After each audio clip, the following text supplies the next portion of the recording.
What's going on, guys? I'm Jake the Lawn Kid. Welcome back to another weekday in the lawn. So in case you can't tell, I'm actually in the car right now. We're getting ready to head over to the Project Lawn 2018-2019. We're going to get a look up on the lawn and see how it's looking here in the spring. So for those of you who don't know, basically what this is a year-plus lawn collaboration I'm doing with my good buddy Alan Hain, the Lawn Care Nut. And the last time I was actually there was our last application, which was in the fall, October 2018, so it's been a little bit since I've been there. So I need to head over there and get a little preliminary inspection because Alan and I, believe it or not, are actually getting together this Friday to do the first initial application of the year. That's going to be our crabgrass pre-emergent. If you guys would like to see a couple videos I've done on pre-emergents and how to time them and things like that, I will leave a link here in the eye in the top right corner, as well as a link in the description below to a playlist I'm doing all about crabgrass pre-emergents. So be sure to check that out. Anyway, back to the present here. We're heading over to the Project Lawn. We're just going to take a look at it, see what's going on there, see what needs to be done, so then that way things are ready and good to go for Friday. Let's do it.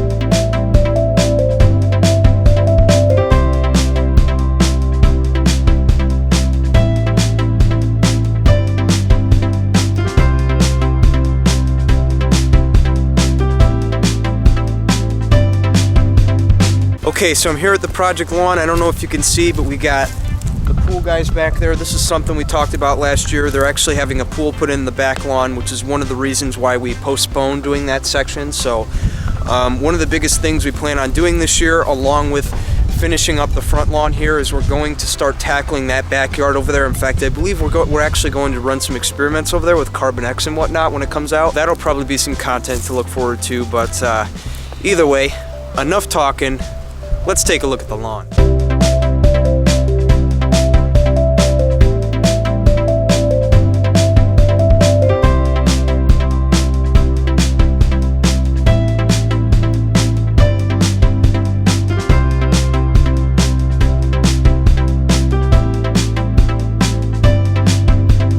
Got some twigs on there too.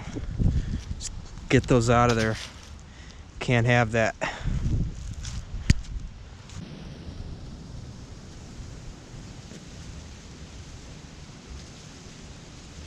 So here's another area I'm actually concerned about, and that is this area over here. We also did some seeding along the edges here, but I think that might have been choked out because of all the leaves we have here. I mean, I did ask Rich to get the leaves off, but I think I was a little late, and because of that, he didn't get them all like I wanted to, but hey, that's okay.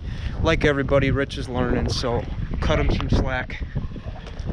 As we walk through the front lawn here, it's pretty much the same deal up here. I will be it, the stand of turf is a little bit thicker up here because of the fact that we did succeed with seeding over here because we used the Patch Master up here and it worked well, whereas areas like the slope and the next area we were doing right there, we didn't have enough, so we didn't put it over there, and because of that, that area still has some thin spots in there. But I'm sure with all the proper mowing and fertilization we're going to be doing this year, that should fill in no problem. Due to the fact that we did have some of the seeding take off over here, we do have a little bit more of a thatch layer because you guys know, obviously it's new grass, so we have a little bit more of a thatch layer in here too that we have to we got to tend to. So I don't want to get too harsh with it because it's still brand new, but I do want to at least get some of this stuff standing up so that we can get some more airflow in here and help things breathe, because remember, as I always say, airflow is key. We just got packs of leaves creating these bare spots, so we got to get these off, and once we do that, things should be ready to go.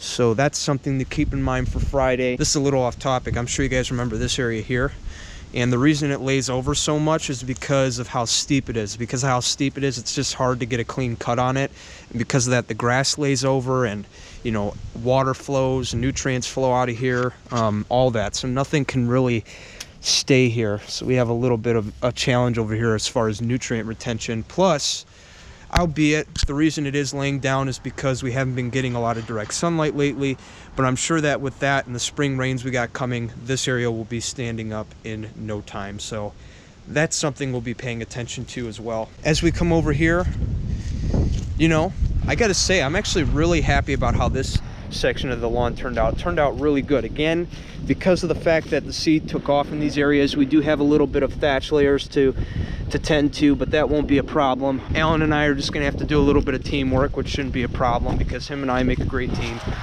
But yeah, gotta get some of these leaves off here. Open the lawn up to airflow. In fact, look at that color. Look at that color, dude. Wow.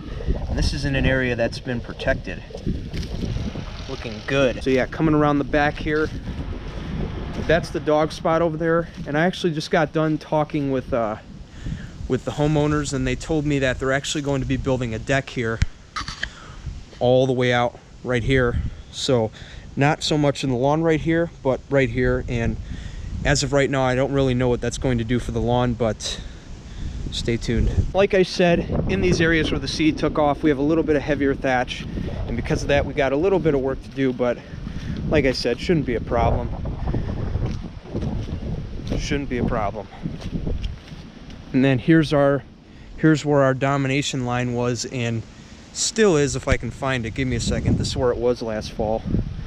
You guys remember we treated all the way from this tree and over, and the reason we left all the area out over here is because of that. You guys who've been watching the playlist for a while know that this has actually been in the works for quite some time, which is why we completely left this side out of the equation, which is why it's completely thin and full of leaves. Either way, a lot more fun for me. Also, let me show you this color here. This is a newly seeded area along the back, so pool and all that's over there.